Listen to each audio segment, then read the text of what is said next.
ஆண்டவராகிய இயேசு கிறிஸ்துவின் நாமத்தினாலே உங்கள் அனைவருக்கும் என்னுடைய வாழ்த்துக்களை தெரிவித்துக் கொள்கின்றேன். இந்த காலை வேளையிலே மீண்டுமாக அநேக நாட்களுக்கு பிறகு தேவனுடைய வார்த்தையை பகிர்ந்து கொள்வதிலே மிகுந்த மகிழ்ச்சி அடைகின்றேன். நாம் தொடர்ந்து தியானித்துக் கொண்டிருக்கின்ற பிலிப்பியர் நிருபத்திலிருந்து நாம் தொடர்ச்சியான செய்தியை நாம் கேட்க இருக்கின்றோம்.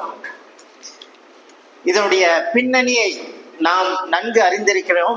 இருந்தாலும் மீண்டுமாக உங்களுக்கு சொல்லுகின்றேன். பவுல் தன்னுடைய முதல் மிஷனரி பிரயாணத்திலே பிலிப்பு பட்டணத்திற்கு, இரண்டாவது மிஷனரி பிரயாணத்திலே பிலிப்பு பட்டணத்திற்கு செல்லும் பொழுது அங்கே திருச்சபையை ஸ்தாபிக்கின்றார். முதல் சகோதரி ஆகிய லீதியாள் அவர்கள் ரட்சிக்கப்படுகின்றார்கள். குறி சொல்லுகின்ற பெண் ரட்சிக்கப்படுகின்றது.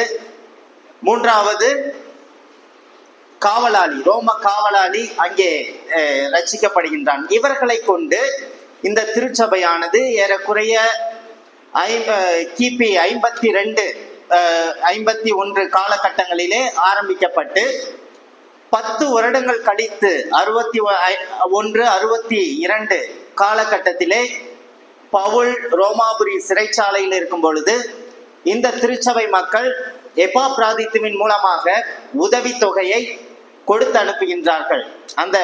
அதற்கு நன்றி சொல்லும் வகையிலும் இவர்கள் இன்னும் விசுவாசத்திலே பலப்படவும் இந்த கடிதத்தை எப்பாப்ராதித்துவின் மூலமாக எழுதி அனுப்பி அந்த நிருபமானது நாம் தியானித்து கொண்டிருக்கின்றோம். இந்த முதல் பகுதியில அவர் எந்த அளவுக்கு தன்னுடைய வாழ்த்துதலை முதலாவது அதிகாரத்துல சொல்றாரு. எந்த அளவுக்கு இந்த விசுவாசிகள் என்னுடன் சுவிசேஷத்திலே உடன்பட்டிருக்கின்றார்கள், அதை நினைக்கும் பொழுதெல்லாம் என் தேவனாகிய கர்த்தரை நான் ஒவ்வொரு விண்ணப்பங்களிலும் ஸ்தோத்தரிக்கின்றேன். நான் எந்த அளவுக்கு இந்த மக்களை நேசிக்கிறேன் என்பதற்கு தேவனே எனக்கு சாட்சி. உங்கள் எல்லார் மேலும் எவ்வளவோ வாஞ்சையா இருக்கிறேன்னு சொல்றாரு. உங்களை என் இருதயத்தில் தரித்திருக்கின்றேன் என்று சொல்லிவிட்டு இப்பொழுது அவருடைய கஷ்டங்கள், அவருடைய துன்பங்கள், ரோமாபுரி சிறைச்சாலையிலே என்னுடைய இக்கட்டுகள் சுவிசேஷம் பரவுவதற்கு ஏதுவான கட்டுகள் என்று சொல்லி அவர்களை பலப்படுத்துகின்றார். அப்போ பவுலுக்கும் இந்த திருச்சபை மக்களுக்கும் இடையே எவ்வளமான உறவு இருந்தது என்பதை அங்கே நாம் பார்க்கின்றோம். அப்ப பவுல் சொல்றாரு, ஒருவேளை நான் வந்தாலும் வராமல் இருந்தாலும் நீங்கள் ஒரே ஆவிலே ஒரே சிந்தையிலே தரித்திருக்கிறவர்களாய் காணப்பட வேண்டும்.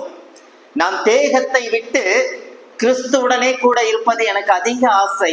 ஆனால் சரீரத்தில் தரித்திருப்பது உங்களுக்கு இன்னும் அவசியமா இருக்கின்றது. அதனாலதான் அடுத்த பகுதியில் அவர் சொல்றாரு, கிறிஸ்து எப்படிப்பட்டவர் என்று சொல்லிவிட்டு நான் ஒருவேளை இங்க வரவில்லை என்று சொன்னால் என்னுடைய உடன் வேலையாளான தீமோத்தேயுவை சீக்கிரமாய் உங்களிடத்தில் அனுப்பலாம் என்று கர்த்தராகிய இயேசு கிறிஸ்துவினாலே நம்பி இருக்கின்றேன். ஏன் என்று சொன்னால் தீமோத்தேயு உண்மையாய் விசாரிப்பதற்கு என்னை போல ஒரு மனதுள்ளவன், அவனே அன்றி வேற யாருமே கிடையாது. இந்த தீமோத்தேயு என்னுடைய இரண்டாவது மிஷனரி பிரயாணத்திலே இந்த திருச்சபை ஸ்தாபிக்கும் பொழுது என்னோடே கூட இருந்தவன், அவனை பற்றி நன்கு நான் அறிந்திருக்கின்றேன். எனவே அவரை உங்களை பலப்படுத்துவதற்காக அனுப்பலாம் என்று அடுத்த பகுதியிலே சொல்லிவிட்டு கடைசியாக நாம் தியானித்தது எப்பாப்ராதித்துவின் குணாதிசயங்கள். எப்பாப்ராதித்து எப்படிப்பட்டவன் என்பதை குறித்து இவருக்கு எந்த விதத்திலே தன்னுடைய பிராணனையும் எண்ணாமல் எந்த அளவுக்கு அவன் எனக்கு உதவி செய்தான், உங்களுடைய ஸ்தானாதிபதி எப்படி இந்த ஊழியத்திலே எனக்கு உதவி செய்தான் என்பதை நன்றி சொல்லியும், அவன் எப்படிப்பட்டவன், மேலே என் சகோதரனும் என் உடன் வேலையாலும் உடன் சேவகனும், இந்த 3 பதத்தை எப்பாப்ராதித்துக்கு பயன்படுத்துகின்றார். உடன் சகோதரன் என்று சொன்னால் கூட பிறந்த, விசுவாசத்திலே ஆவியிலே இவரோடு ஒன்றாய் இணைந்தவனும், உடன் வேலையாட்கள், என்னுடைய வேலையிலே என்னுடைய பணியிலே அவனும் இணைந்தான், என்னுடைய சுவிசேஷத்திலே அவனும் இணைந்தான், என்னுடைய சேவகன், என்னுடைய போராட்டத்திலே, என்னுடைய சிறைவாசத்திலே, என்னுடைய கஷ்டத்திலே இந்த எப்பாப்ராதித்துவும் போராடினான்.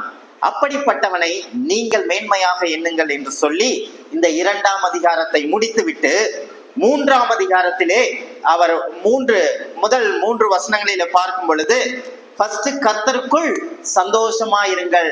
இந்த ஒரு வார்த்தை கொண்டு ஒரு செய்தியை நாம் கொடுக்க முடியும். ஆனால் இன்றைய நாளிலே அதை நான் கொடுக்கவில்லை. 2ஆம் வசனமும் 3வது வசனத்தை மாத்திரம் இந்த காலை வேளையிலே தியானித்து நாம் தேவன் நமக்கு கற்பிக்கின்ற காரியங்களை நம்முடைய வாழ்க்கையிலே கடைபிடிக்க தேவன் நமக்கு வழி நடத்துவாராக. நாம் கண்களை மூடி ஜெபிப்போம். எங்கள் அன்பின் பரலோக பிதாவே, இந்த காலை வேளைக்காம் நன்றி செலுத்திய ராஜா, மீண்டுமாக உம்முடைய சன்னிதானத்திலே உம்முடைய வார்த்தைக்கு நேராக நாங்கள் கடந்து வந்திருக்கின்றோம். இப்போ எல்லா முதல் 2 அதிகாரத்திலே அவருடைய மனதின் விருப்பங்களை எல்லாவற்றையும் அவர் கொட்டிவிட்டு, இப்பொழுது இந்த கடிதமானது 3வது அதிகாரத்திலே வேறு விதமான ஒரு எச்சரிப்பை குறித்து, வேறு விதமாக திசை திருப்புவதை குறித்து நாம் வாசிக்க கேட்கலாம்.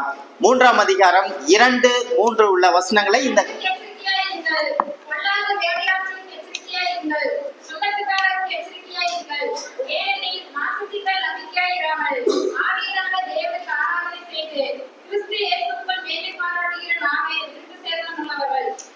இந்த முழு வேதாகமத்தை பார்க்கும் பொழுது, பவுலுடைய ஊழியங்களிலே பார்க்கும் பொழுது, குறிப்பாக அவருடைய உபதேசத்துக்கு விரோதமாகத்தான் ஒரு கூட்ட மக்கள் எப்பொழுதும் அவரை சூழ்ந்திருக்கின்றார்கள்.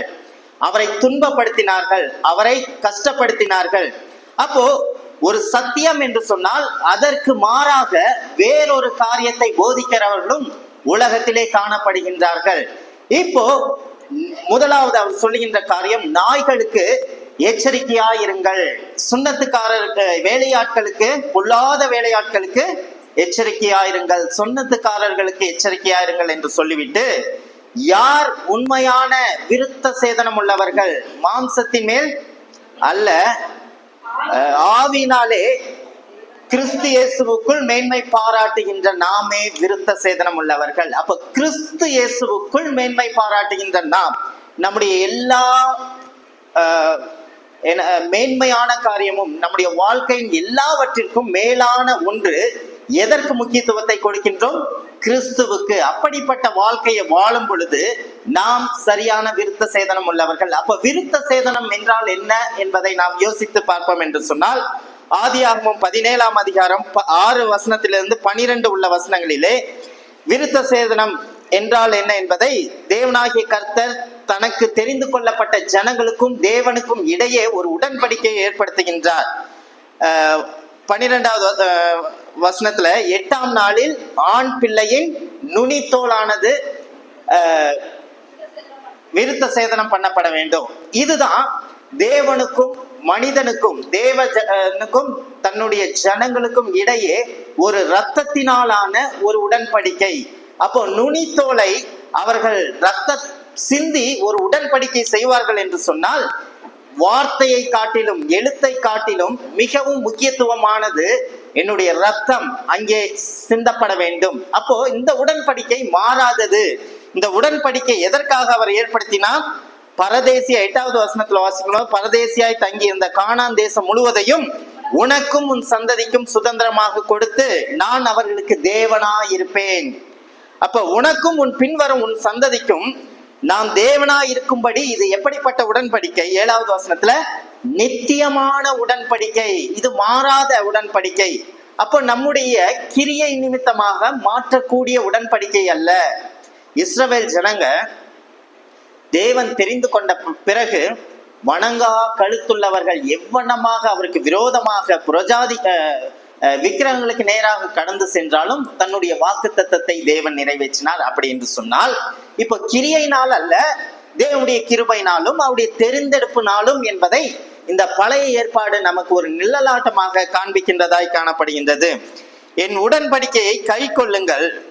ஏன் ஏன் அவ்வாறு நுனித்தோலை 8ஆம் நாளிலே நீங்கள் விருத்த சேதனம் பண்ணப்பட வேண்டும் என்று சொன்னால், அறிவியல் பூர்வமாக விஞ்ஞானிகள் சொல்லுகின்ற காரியம் என்னவென்று சொன்னால், இந்த குழந்தை பிறந்து 8வது நாளிலே அவருடைய உடலிலே வைட்டமின் கே என்கின்ற வைட்டமின் ஆனது அதிகமாக காணப்படுகின்றது. அப்போ விட்டமின் கே எதற்காக பயன்படுகிறது என்று சொன்னால், ரத்தம் நிற்பதற்காக, ரத்தம் உறைதலுக்கு. ஒருவேளை அடிபட்டு ரத்தப்போக்கு எது இருந்தாலுமே ஃபர்ஸ்ட் என்ன பண்றாங்க, விட்டமின் கே இன்ஜெக்ஷன் போட்டோம்னா ரத்தம் நின்றடைகின்றது. அப்போ அந்த குழந்தையினுடைய 8ஆம் நாளிலே அதிகமாக காணப்படுவது என்னவென்று சொன்னால் விட்டமின் கே. அதனால அந்த நாளை தேவன் தெரிந்தெடுத்திருக்கலாம் என்று சொல்லுகின்றார்கள். அப்போ இந்த உடன்படிக்கையை இந்த ஜனங்கள் தன்னுடைய வாழ்க்கையிலே மிக மிக முக்கியமானதாக எண்ணினார்கள். அப்ப யூதர்கள் தேவனால் ஏற்படுத்தப்பட்ட அந்த உடன்படிக்கைக்கும் தேவனால் ஏற்படுத்தப்பட்ட அந்த நியாயப்பிரமாணத்திற்கும் அவர்கள் மிகவும் வைராக்கியம் கொண்டு அவர்கள் ஜீவித்தார்கள். இப்போ இவர்கள் யார்? இந்த யூதர்கள் யார்? தேவனால் தெரிந்து கொள்ளப்பட்ட இந்த யூதர்கள் தங்களை எப்படி என்று நினைத்தார்கள் என்று சொன்னால், நாங்கள் மாத்திரமே தேவனால் தெரிந்து கொள்ளப்பட்டவர்கள், இந்த உலகத்தில் நாங்கள் மாத்திரமே தேவனுக்கு சொந்தமான ஜனங்கள், தேவனுடைய குமாரனானவர் தாவீதின் சந்ததியிலே ஆபிரகாமின் சந்ததியிலே பிறப்பார், அவர் எங்களை அடிமைத்தனத்திலிருந்து விடுதலை ஆக்குவார். அப்போ நாங்கள் மேன்மையானவர்கள் என்று இந்த யூதர்கள் நினைத்தார்கள். இந்த யூதர்கள் மற்றவர்களை எவ்வண்ணமாக நினைத்தார்கள் என்று சொன்னால், மற்றவர்களை யூதர் அல்லாதவர்களை நாய்கள் என்று எண்ணினார்கள். அவர்கள் நாய்கள் என்று எண்ணினார்கள். எனவே இந்த யூதர்கள் தன்னுடைய ஜெபத்திலே அவர்கள் ஏறெடுக்கும் பொழுது, நான் யூதனாய் பிறந்ததுக்கு நன்றி என்று சொல்வார்கள். என்னை புறஜாதியா இல்லாதபடி யூதனாய் தெரிந்தெடுப்பதற்கு நன்றி. புறஜாதிகள் அவருடைய நித்திய அக்கினி, அவருடைய நித்திய அக்கினிக்காக தெரிந்து கொள்ளப்பட்ட மக்கள் என்று சொல்லி மற்றவர்களை புறக்கணித்தார்கள். இன்றைக்கும் யூதர்கள் அவ்வண்ணமாக ஒரு கூட்ட மக்கள் இஸ்ரவேலிலே காணப்படுகின்றார்கள். தாங்கள் அறிவிலே சிறந்தவர்கள், தாங்கள் உலகத்தை ஆள வேண்டும், தாங்கள் கிறிஸ்துவுடைய பிரதிநிதியாக தங்களை வெளிப்படையாக நினைக்கின்றார்கள். ஒரு கூட்ட மக்கள் இன்னும் இந்த கிறிஸ்து வரவில்லை, இந்த கிறிஸ்து எங்களுடைய அடிமைத்தனத்திலிருந்து விடுதலை ஆக்குவார் என்று சொல்லி ஒரு கூட்ட மக்கள் வெயிலிங் வார் என்கின்ற சுவற்றிலே முட்டி முட்டி இன்றைக்கும் அழுது கொண்டிருக்கின்றார்கள், எப்பொழுது மேசியா வருவார் என்று சொல்லி ஒரு கூட்டமும், கிறிஸ்துவை ஏற்றுக்கொண்டவர்கள் ஒரு கூட்டமும், கிறிஸ்துவை அல்லாத இஸ்லாமியர்கள் ஒரு கூட்டமும், அந்த கூட்டத்திற்கு இடையே காணப்படுகின்ற போர்கள் தான் இன்றைக்கும் காணப்படுகின்றது. அப்போ இவர்கள் தங்களை மேன்மையாக எண்ணினார்கள். அப்போ பவுல் எப்படிப்பட்டவர்? எல்லாவற்றையும் தேவனால் கிறிஸ்துவினாலே நேரடியாக தெரிந்து கொள்ளப்பட்ட ஒரு அப்போஸ்தலன், கிறிஸ்துவுக்காக எல்லா போராட்டங்களையும் அனுபவித்தவர். எருசலேம் முதல் ரோமாபுரி சிறைச்சாலை வரையும் அவருடைய வாழ்க்கையை பார்க்கும்போது கிறிஸ்து எவ்வளமாக போராட்டங்களை சந்தித்தாரோ அவ்வண்ணமாக போராட்டங்களை சந்தித்து எல்லாவற்றையும் சகித்த மனிதனுடைய வாயிலே இப்ப சொல்லுகின்ற வார்த்தை என்னவென்று சொன்னால், நாய்களுக்கு எச்சரிக்கையாயிருங்கள். அப்ப நாய்கள் என்று சொன்னால் எப்படி பவுல் அப்படிப்பட்ட வார்த்தையை பயன்படுத்த முடியும்? தேவனால் தெரிந்து கொள்ளப்பட்ட மக்கள் பவுல், நேரடியாக அழைக்கப்பட்ட பவுல் எப்படி நாய்கள் என்று மற்றவர்களை சொல்ல முடியும்? ஏன் என்று சொன்னால், இந்த நாயானது எப்படிப்பட்ட குணாதிசயம் உள்ளது என்பதை நாம் பார்க்கலாம். அன்று இயேசு கிறிஸ்து வாழ்ந்த நாட்களிலே அங்கே மத்திய கிழக்கு பகுதியிலே காணப்பட்ட ஒரு நாய்க்கு பெயர் என்னவென்று சொன்னால் ஃபேரியா டாக் என்று அழைப்பார்கள். இந்த ஃபேரியா டாக் என்பது மத்திய கிழக்கு பகுதியிலே இயேசு கிறிஸ்து வாழ்ந்த நாட்களிலே அதிகமாக காணப்பட்ட ஒரு நாயாக இருக்கின்றது. இது எப்படி இருக்கும் என்று சொன்னால், பெரிய வாள்களையும் கூர்மையான முகத்தையும் கொண்டு உள்ள ஒரு நாயாக காணப்பட்டது. இந்த நாயை எப்படி மற்றவர்கள் பார்ப்பார்கள் என்று சொன்னால், அது ஒரு ஸ்கேவெஞ்சர், ஒரு எதுவும் இல்லாத ஒரு பரதேசியாய் காணப்படுகின்ற ஒரு நாய் என்பதை தான் அவர்கள் பார்ப்பார்கள். இன்றைக்கு நாம நாயை அதிகமாக கனப்படுத்துகின்றோம், நம்முடைய வீட்டு விலங்கா இருக்கோம். அன்றைய காலத்துல அதற்கு வீதிகளிலும் தெருக்களிலும் சுற்றி கொண்டிருக்கின்ற ஒரு நாயாக காணப்பட்டது. அதுக்கு எந்த விதமான உடைமைகளும் கிடையாது, இருப்பிடமும் கிடையாது, எஜமானும் கிடையாது. இவ்வண்ணமாக யூதர்கள் புறஜாதிகளுக்கு பரலோகம் கிடையாது, அவருக்கு எஜமான்கள் தேவன் நற்றவர்கள் என்று சொல்லி அவர்களை நாய்க்கு சமமாக கருதினார்கள். இப்போ இந்த நாய்களுக்கு எச்சரிக்கையா இருங்கள் என்று சொல்லி யாரை பார்த்து சொல்லுகின்றார்? யூதர்களை பார்த்து, புறஜாதிகளுக்கு உடைய வம்சத்தில் இருந்து அவர் இங்கே சொல்லுகின்ற வார்த்தையை பார்க்கின்றோம். இந்த நாயானது மிகவும் புறக்கணிக்கப்பட்ட விலங்காய் இருந்தது.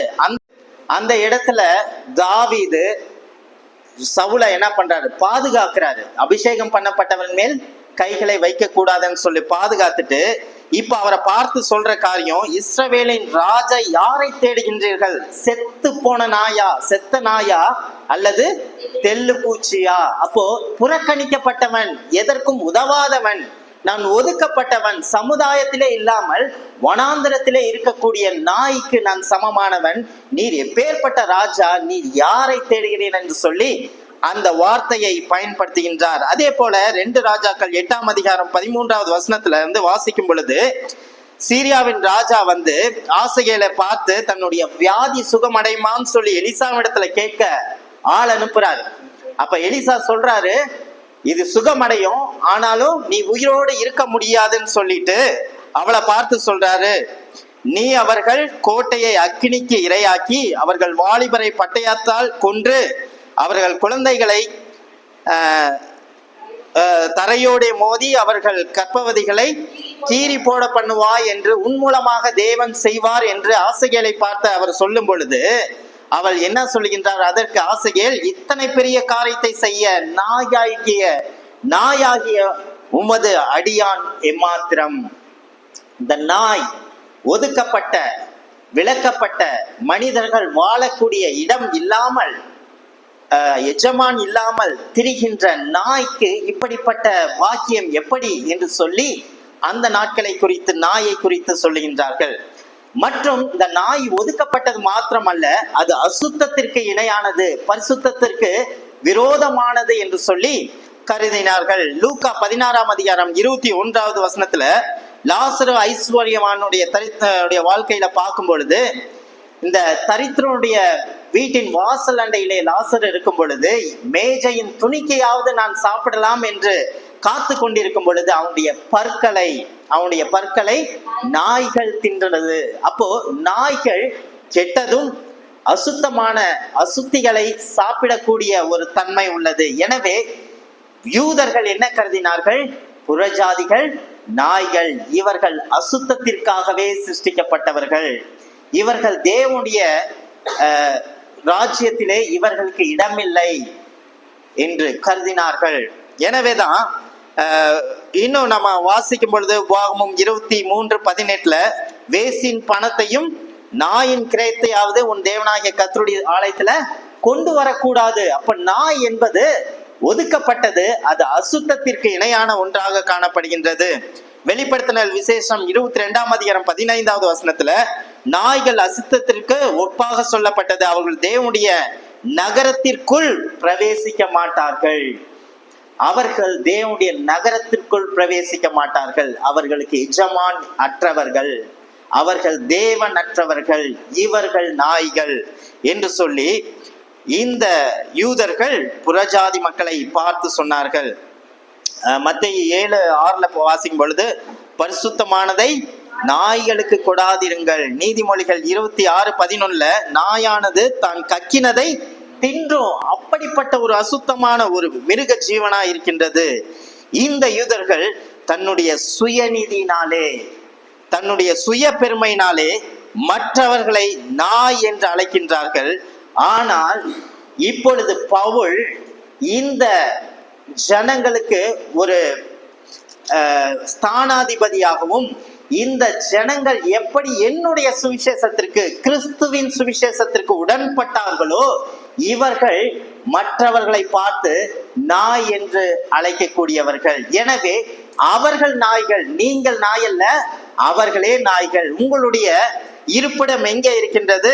அவர் 3வது அதிகாரம் பிலிப்பியர் 3:20வது வசனத்துல அவர் சொல்றாரு, நம்முடைய குடியிருப்போ பரலோகத்தில் இருக்கிறது, அங்கிருந்து கர்த்தராகிய இயேசு கிறிஸ்து என்னும் இரட்சகர் வர காத்து கொண்டிருப்போம். நாம் அகதிகள் அல்ல, தனியாக விடப்பட்டவர்கள் அல்ல, கிறிஸ்துவின் இரத்தத்தினாலே மீட்கப்பட்டவர்கள். 1வது வசனத்துல எழுதும் போது பரிசுத்தவான்கள் அனைவர்களுக்கும் எழுதுகிறதாவது. யார் இந்த பரிசுத்தவான்கள்? கிறிஸ்துவின் ரத்தத்தினாலே மீட்கப்பட்டு ஆலயமாகிய அவருடைய அவயத்திலே, அவருடைய சரீரத்தின் அவயங்களாக சிருஷ்டிக்கப்பட்ட நாம் விருத்த சேதனமுடையவர்கள். எப்படி? கிறிஸ்துவின் ரத்தத்தினாலே, உள்ளத்தினாலே நாம் விருத்த சேதனம் அடைந்தவர்கள். அவர்கள் வெளியரங்கமான விருத்த சேதனத்தை நம்புகின்றவர்கள் என்று சொல்லி இவர்களை பார்த்து அவர்கள் நாய்களுக்கு எச்சரிக்கையாயிருங்கள் என்று சொல்லி அவர் சொல்லுகின்ற வார்த்தையை பார்க்கின்றோம். எனவே கிறிஸ்துவுக்குள் பிரியமானவர்களே, நாம் திருச்சபையாக வாழ்ந்து கொண்டிருக்கின்ற இன்றைய காலகட்டத்திலும் இப்படிப்பட்ட சுய நீதியை நம்பியும் சுய கிரியைகள் நம்பியும் பரலோக ராஜ்யத்தில் பிரவேசிக்கலாம் என்று சொல்லி பலவிதமான செய்திகளும் செழிப்பான உபதேசங்களும் செழிப்பான செய்திகளை கேட்டு நம்மை திசை திருப்புவதற்காக பிசாசானவன் வகை தேடிக் கொண்டிருக்கின்றான். எனவே அப்படிப்பட்ட சுவிசேஷத்திலும் அப்படிப்பட்ட உபதேசத்திலிருந்து நாம் இன்றைய காலகட்டத்திலே நாம் எச்சரிக்கையா இருக்க வேண்டும். நாம் தெரிந்து கொள்ளப்பட்டவர்கள், கிறிஸ்துவின் ரத்தத்தினாலே மீட்கப்பட்டவர்கள், நமக்கு எஜமானன் இருக்கின்றார். நாம் விலைக்கிரயத்திற்காக கொல்லப்பட்டவர்கள். நாம் அகதிகள் அல்ல. நாம் எரிகின்ற அக்கினிக்கு நேராக கடந்து சென்ற நம்மை அவருடைய கோபாக்கினையிலிருந்து பிரித்தெடுத்து தேவனோடு ஒப்புரவாக்கின கிறிஸ்துவனுடைய பிள்ளைகளா இருக்கின்ற நமக்கு நாம் யார்?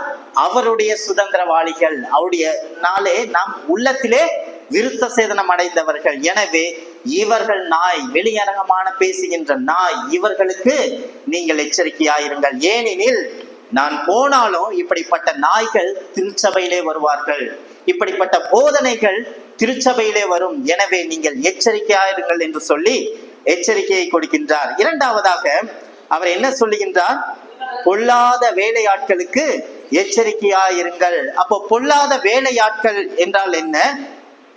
இந்த கிறிஸ்துவின் சுவிசேஷத்தை புரட்டி கிறிஸ்தவர்களை சத்தியத்தை விட்டு விலக செய்வது யாராய் இருந்தாலும் பொல்லாத வேலையாட்கள். கிறிஸ்துவுக்கு மேலாக தன்னை உயர்த்தி கொண்டு போதிக்கின்ற எப்படிப்பட்ட போதகனாய் இருந்தாலும் அவர்கள் பொல்லாதவர்கள்.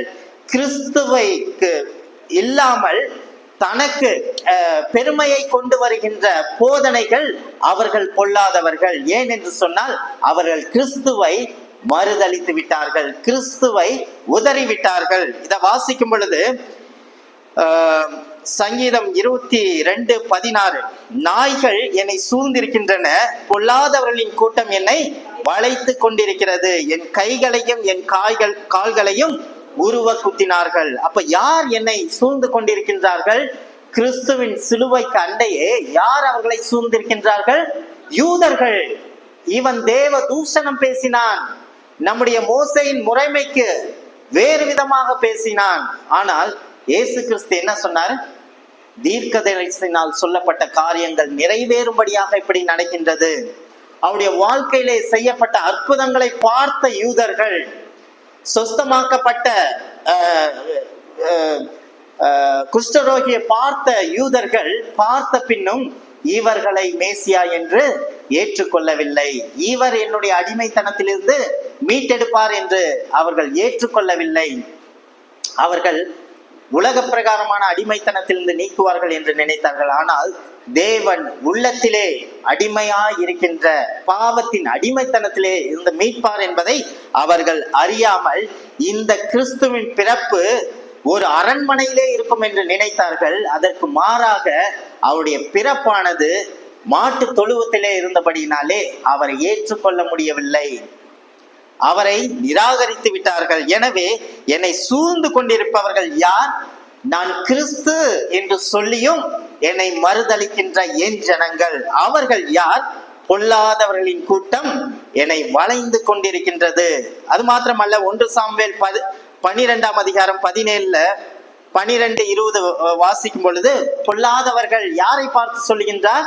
இஸ்ரவேல் ஜனங்களை, எங்களுக்கு ராஜாவை ஏற்படுத்துங்க. தீர்க்கதரிசிகள், தேவனுடைய பிள்ளைகள் மூலமாக தேவன் உருவாடினார், ஆனால் எங்களுக்கு ராஜா வேண்டும். அப்ப தேவன் என்ன சொல்றாரு? அவர்கள் என்னை தள்ளிவிட்டு வேறொரு ராஜாவை, இந்த யூதர்கள் இந்த கிறிஸ்துவை சிலுவையிலே அறைந்து விட்டு வேறொரு ராஜாவை எதிர்பார்த்து கொண்டிருக்கிறார்கள். இவர்கள் யார்? பொல்லாதவர்கள். இந்த பொல்லாதவர்களுக்கு நீங்கள் எச்சரிக்கையாயிருங்கள். இன்றைக்கும் திருச்சபையிலே கிறிஸ்துவை மையப்படுத்தி பேசுகின்ற செய்தியை அல்லாமல் தன்னையும் தன்னுடைய சாட்சியையும் தன்னுடைய குடும்பத்தையும் தன்னுடைய ஊழியத்தையும் பிரதானமாக சொல்லி போதிக்கின்ற எத்தனை பொல்லாத வேலையாட்கள் இருக்கின்றார்கள் என்பதை நாம் யோசித்து பார்க்க வேண்டும். இவர்களுடைய சாட்சி கிறிஸ்துவின் இடத்திலே நம்மை ரட்சிப்புக்கு ஏதுவாக எடுத்து செல்ல முடியாது. கிறிஸ்துவின் சாட்சி மட்டுமே. பரிசுத்த ஆவியானவர் எவ்வண்ணமாக கிறிஸ்துவை குறித்து பேசினாரோ அந்த சாட்சி மட்டுமே நம்மை பரிசுத்தப்படுத்துகின்றது, நம்மை கிறிஸ்துவுக்கு நேராக அழைத்து செல்கின்றதா இருக்கின்றது. எனவே நாம் அறிந்து கொள்கின்ற விஷயம், இன்றைய காலகட்டத்திலே இன்றைக்கும் திருச்சபையிலே இன்றைக்கும் பலவிதமான கவர்ச்சிகரமான உபதேசத்தின் மத்தியிலே மக்களுக்கு எது பிடிக்கும், மக்கள் எப்படி பேசினால் விரும்புவார்கள், அழகாக பல நகைச்சுவைகளை பேசினால் இந்த மக்கள் விரும்புவார்கள் என்று சொல்லி வசனத்துக்கு மாறாக நகைச்சுவைகளையும் அல்லது ஒரு சோகமான கதைகளின் மூலமாக அவருடைய இருதயத்திலே உணர்ச்சி வசப்படுத்தி அவர்களை ஈர்க்கின்ற எத்தனை போதகர்கள் இந்த விதமான வார்த்தைகள் ஒருவேளை உணர்ச்சி வசங்களை படுத்தலாம், ஆனால் மாத்துமாக்களை உயிர்ப்பிக்க முடியாது.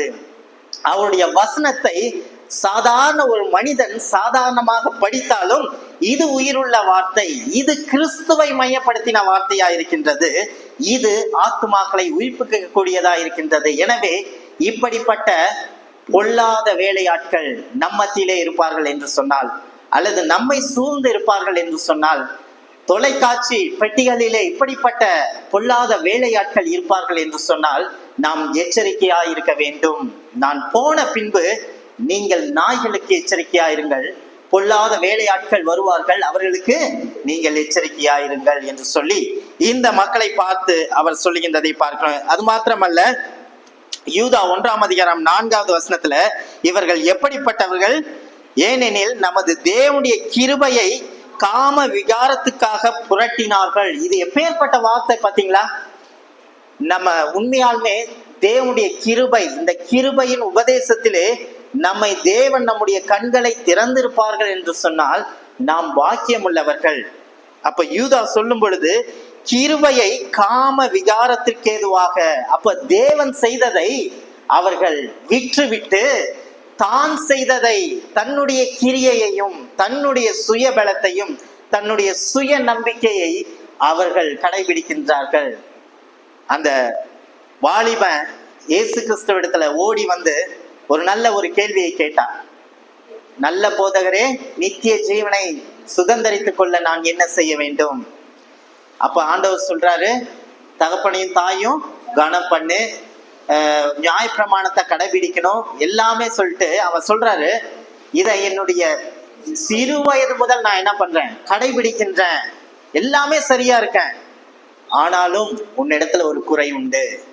உனக்கு உண்டான எல்லாவற்றையும் விற்று தரித்திரருக்கு கொடுத்துட்டு என்னை பின்பற்றி வாழும் போது அவன் எல்லாத்தையும் செஞ்சவன் துக்கப்பட்டு போய்விட்டான். அவனால முடியலையே, மற்றெல்லாம் கை கொள்றான். ஒருவேளை மோசேயின் நியாய பிரமாணமானது நீங்கள் எல்லாத்தையும் வித்து விட்டு கொடுத்துட்டு வாங்கன்னு சொன்ன இவர்கள் கடைபிடித்திருப்பார்களோ இல்லையோ என்று எனக்கு தெரியவில்லை.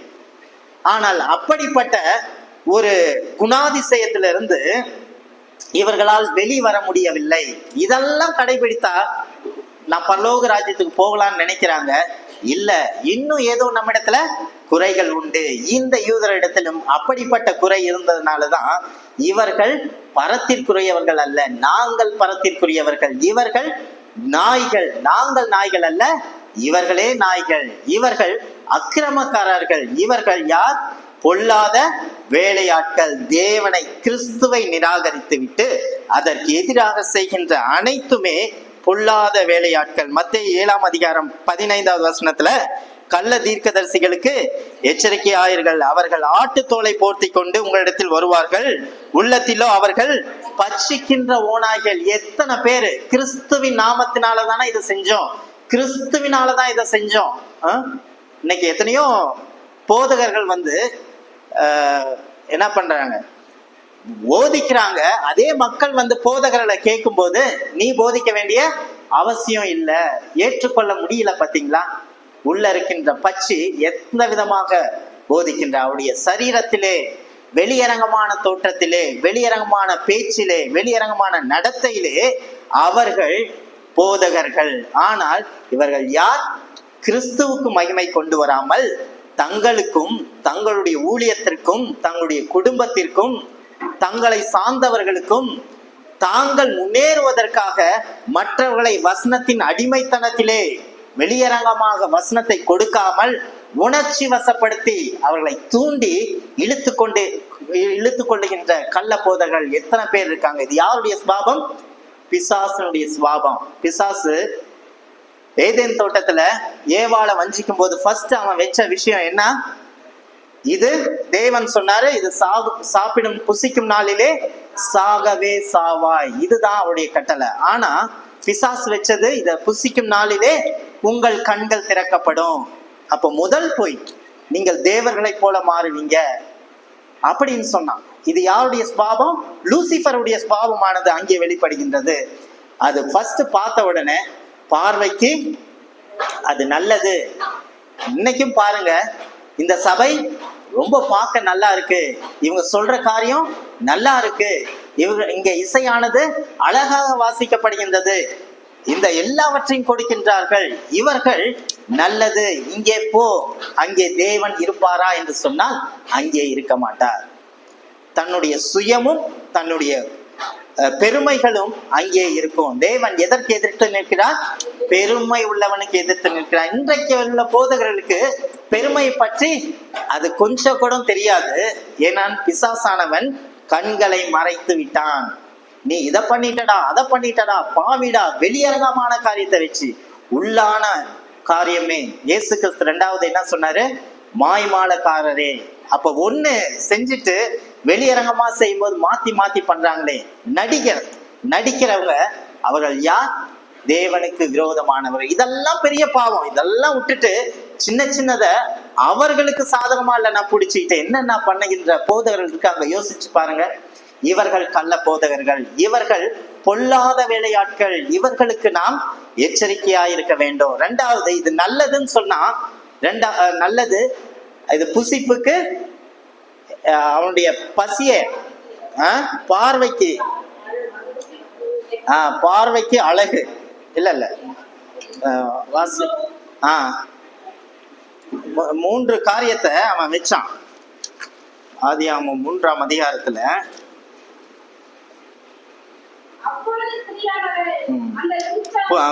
விருட்சம் புசிப்புக்கு நல்லது. முதல்ல பிசாசு என்ன பண்றான்? உன்னுடைய சரீரத்தின் தேவைகளை சந்திப்பதற்கு இது நல்லது, எடுத்துக்கொள் என்று சொல்லி சரீரத்தை அவன் முதலாவதாக அவன் என்ன பண்றான்? டார்கெட் பண்றான். 2வது, அது பார்வைக்கு இன்பம். இன்பம் என்பது தன்னுடைய உணர்ச்சிகளை தூண்டுகின்ற வண்ணமாக இருக்கின்றது.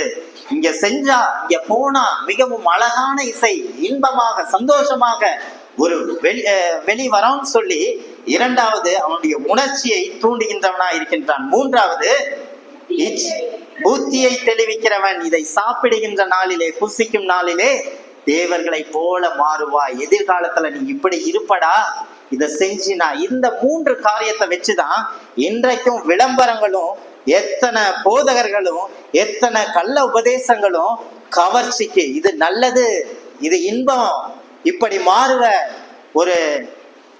எனக்கு தெரிஞ்ச ஒரு சகோதரர் ஒரு சபைக்கு போனார்.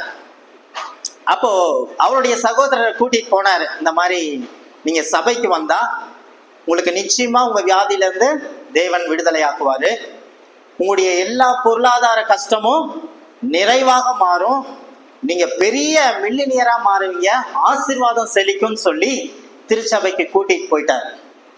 அவரும் வந்தாரு.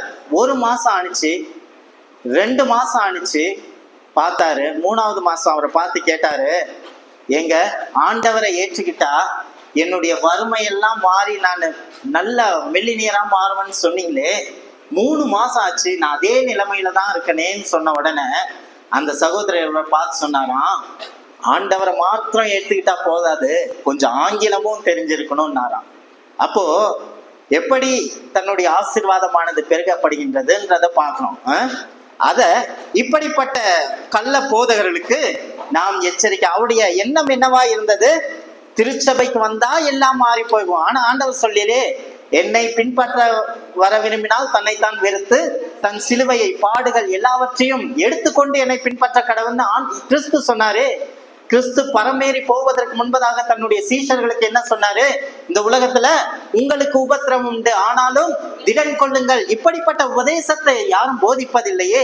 ஆசீர்வாதத்தை காட்டு, பார்வைக்கு அது இன்பமும் புத்தியை தெளிவிக்கின்றதுமாக பிசாசானவன் இன்றைக்கு இவர்களை பயன்படுத்தி கொண்டிருக்கின்றார். எனவே நாம் இப்படிப்பட்ட வேலையாட்களுக்கு, பொல்லாத வேலையாட்களுக்கு எச்சரிக்கையா இருக்க வேண்டும். மூன்றாவது அவர் சொன்ன காரியம், சுன்னத்துக்காரர்களுக்கு எச்சரிக்கையா இருக்க வேண்டும்.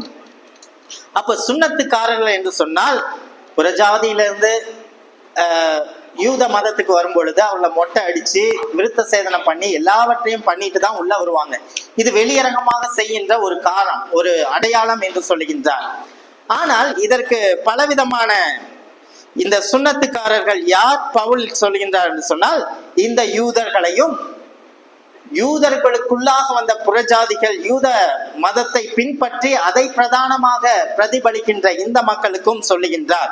அப்போ இந்த காரியமானது சுன்னத்துக்காரர்கள், சுன்னத்து என்பதற்குடைய அர்த்தம் கிரேக்க பதத்திலே மியூட்டிலேஷன் என்று சொல்லுவார்கள். மியூட்டிலேஷன் என்று சொன்னால் ஒரு மாற்றம், மியூட்டேஷன் என்று சொன்னால் ஒரு மாற்றம். அப்ப இந்த மியூட்டேஷன் என்ற பதமானது எங்கே பயன்படுத்தப்படுகின்றது என்று சொன்னால், எல்லா மெடிக்கல் டேர்ம்ஸ்லையும் பயன்படுத்தப்படுகின்றது. ஒரு செல் அதனுடைய வடிவம் இப்படியாகத்தான் இருக்கும், அவருடைய அமைப்பு இப்படித்தான் இருக்கும், அந்த அமைப்பிலிருந்து அது வேறு விதமாக மாறும் என்று சொன்னால் அதை மியூட்டேஷன் என்று சொல்லுவார்கள். அப்போ வாயிலே சில புற்றுநோய்கள் காணப்படுகின்றது. வாயிலே squamous cell carcinoma, poorly defined oral cell கார்சினோமான்னு சொல்லுவாங்க. அப்போ புவர்லி டிஃபைன்டு செல் என்று சொன்னால் அது மிகவும் குறைவான விதத்திலே அந்த செல்லிலே மாற்றம் ஏற்படுகின்றது. மாடரேட்லி டிஃபைன்ட், வெல் டிஃபைன்ட் அப்படின்னு சொன்னா அவருடைய மாற்றங்கள் வேறு விதமாக மாற்றிவிட்டது. இப்படிப்பட்ட வெளியரங்கமான மாற்றங்கள் தான் மியூட்டேஷன் என்று சொல்வார்கள், சுன்னத்துக்காரர்கள் என்று சொல்வார்கள். இவர்கள் வெளியரங்கமாக சடங்காச்சாரமாக செய்கின்ற ஒவ்வொரு காரியமும் சுன்னத்துக்காரர்கள் என்று சொல்லி பவுல் சொல்லுகின்றார். அப்ப இந்த சுன்னத்துக்காரர்களுக்கும் நீங்கள் எச்சரிக்கையா இருக்க வேண்டும். அப்ப எது உண்மையான விருத்த சேதனம்? லேவியராகமம் 26:41 வாசிக்கும் பொழுது, விருத்த சேதனம் இல்லாத தங்கள் இருதயத்தை தாழ்த்தின்னு சொல்றாரு. அப்போ விருத்த சேதனம் இல்லாத யாரை பார்த்து சொல்றாரு? யூதர்களை பார்த்து சொல்றாரு. யூதர்கள் எல்லா விருத்த சேதனமும் பண்ணவங்க. ஆனால் இவரை பார்த்து சொல்லுகின்ற வார்த்தை விருத்த சேதனம் இல்லாத தங்கள் இருதயத்தை தாழ்த்தி என்று சொன்னால், உங்கள் இருதயத்தை விருத்த சேதனம் பண்ணுங்கள். உபாகமம் 10:16 ஆதலால் நீங்கள் உங்கள் பிடரியை கடினப்படுத்தாமல் உங்கள் இருதயத்தின் நுழித்தோலை விருத்த சேதனம் பண்ணுங்கள். அப்ப வெளியரங்கமான விருத்த சேதனம் முக்கியமானது அல்ல, அது உள்ளான விருத்த சேதனமே முக்கியமான ஒன்று என்று சொல்லி அங்கே சொல்லுகின்றதை பார்க்கின்றோம். உபாகமம் 30:6 இருதய விருத்த சேதனம் என்று சொல்லுகின்றார். எரேமியா சொல்லும் பொழுது 6:10 அவருடைய செவி விருத்த சேதனம் அடையவில்லை, அவர்கள் செவி திறக்கப்படவில்லை, அவர்கள் இருதயம் திறக்கப்படவில்லை. கிறிஸ்துவை ஏற்றுக்கொள்ள முடியாதவர்கள் யார்? வெளியரங்கமான சுன்னத்துக்காரர்கள். இவர்கள் விருத்த சேதனம் அடைந்தவர்கள் அல்ல, வெளியரங்கமாக சடங்காச்சாரமான கிறிஸ்தவர்கள், வெளியரங்கமான சடங்காச்சாரமான தேவனுடைய உபதேசத்தை பின்பற்றுகிறோம் என்று சொல்லி தேவனை தள்ளுகின்றவர்கள். அததான் நம்ம இந்த ரோமர் 1 வாசிச்சோம்ல, 18 என்னது?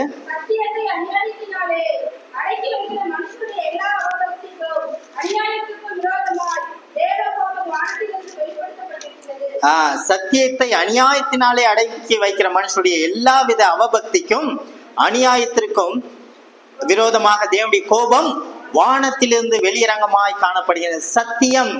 இந்த சத்தியத்தை யார் சொல்லி ஏற்படுத்தினது? தேவனே ஏற்படுத்தினார். ஏதேன் தோட்டத்துல அவர்கள் தேவனுக்கு விரோதமாக பாவம் செய்தபடியினாலே தோட்டத்தை விட்டு துரத்தப்பட்டார்கள். துரத்தப்பட்டு அவர்கள் பயந்து அவருடைய சன்னிதானத்தை விட்டு பயந்து ஒளிந்து கொண்டார்கள். அவர்களை பார்த்து, ஆதாமே நீ எங்கே இருக்கின்றார்? ஆண்டவருக்கு தெரியாதா? உலகத்தை படைத்தவர், எங்கும் நிறைந்தவர், எல்லாம் அறிந்தவர். இப்பொழுது ஆண்டவருக்கு தெரியாதா? நீ எங்கே இருக்கின்றாய்? என்னுடைய சன்னிதானத்தில் இல்லை.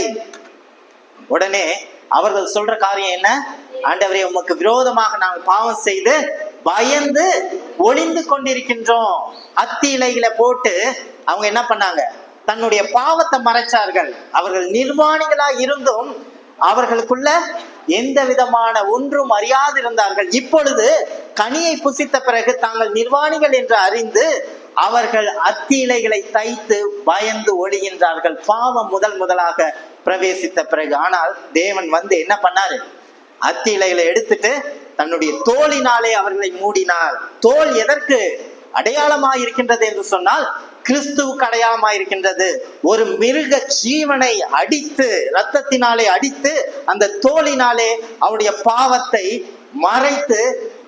மறைக்கின்ற ஒரு தீர்க்க தரிசனத்தை அன்றே தேவன் செய்து முடித்தார்.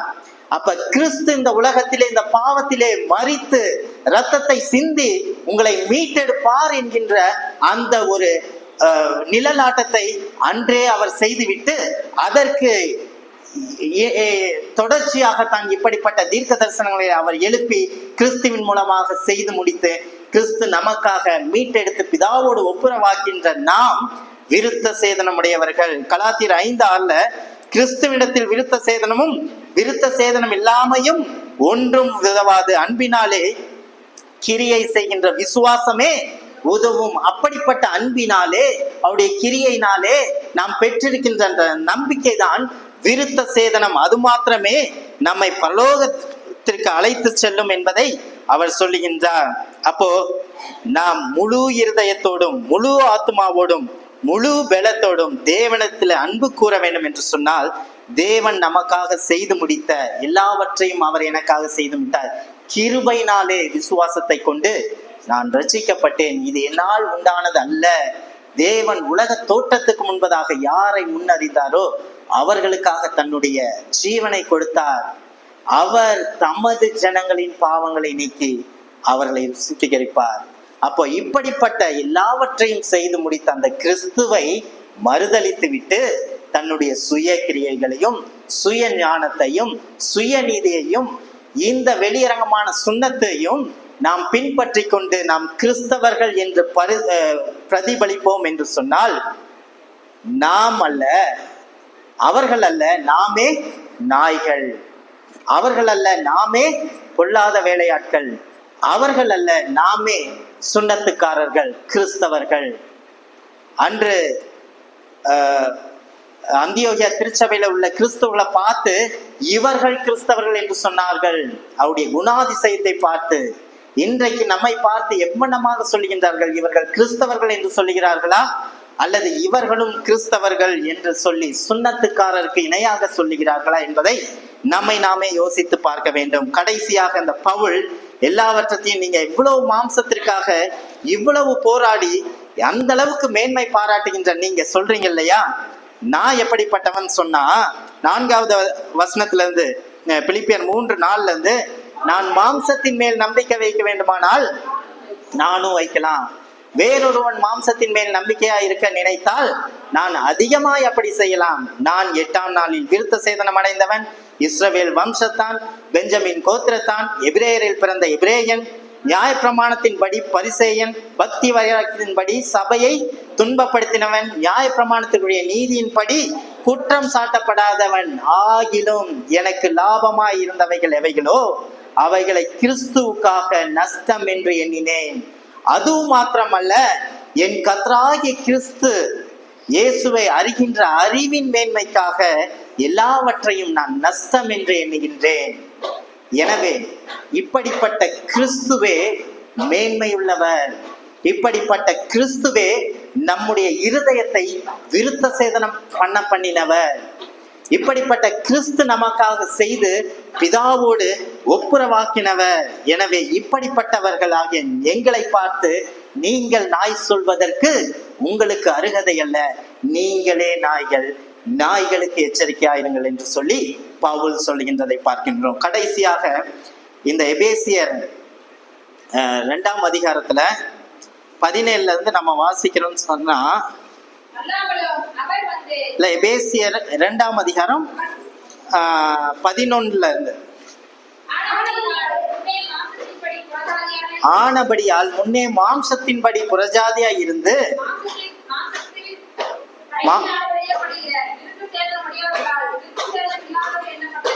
மாம்சத்தின் கையினாலே செய்யப்பட்ட விருத்த சேதனம் உடையவர்களால் சொல்லப்பட்ட விருத்த சேதனம் இல்லாதவர்கள் நீங்கள்,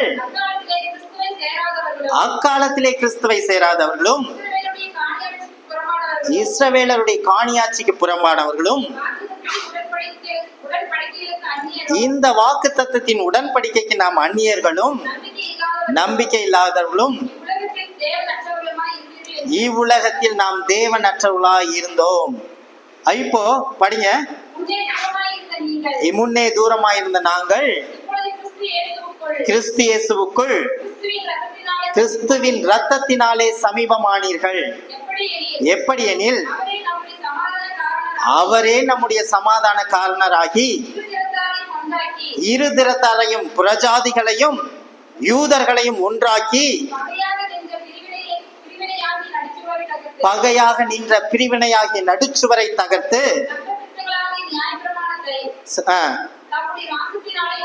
நியாய பிரமாணத்தை தம்முடைய மாம்சத்தினாலே ஒழித்து இருதரத்தாரையும் தமக்குள்ளாக ஒரே புதிய மனுஷனாக சிருஷ்டித்து இப்படியாக சமாதானம் பண்ணி பகை சிவனால் கொன்று இருதரத்தாரையும் ஒரே சரீரமாக தேவனுக்கென்று ஒப்புரவாக்கினார் என்று சொன்னால் அது எப்பேற்பட்ட ஒரு பாக்கியத்தை நாம் பெற்றிருக்கின்றோம். 18வது வசனத்துல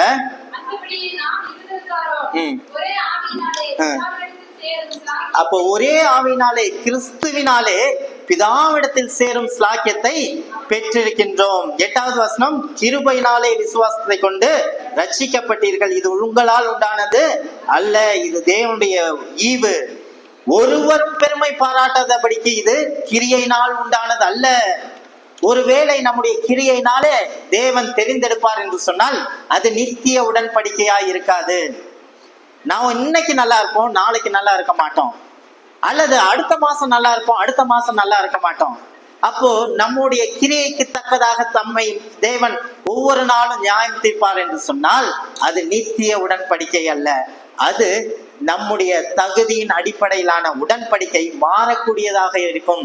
அததான் எபிரேயர் 13ஆம் அதிகாரத்துல 10வது அதிகாரம் நினைக்கிறேன், நித்திய உடன்படிக்கையின் ரத்தத்தினாலே ஆடுகளுடைய பிரதான மேய்ப்பரான கிறிஸ்து நமக்காக உயிர் தெழுந்தார். இது நித்தியமான உடன்படிக்கை, கிருபையினாலே ஏற்படுத்தப்பட்ட உடன்படிக்கை.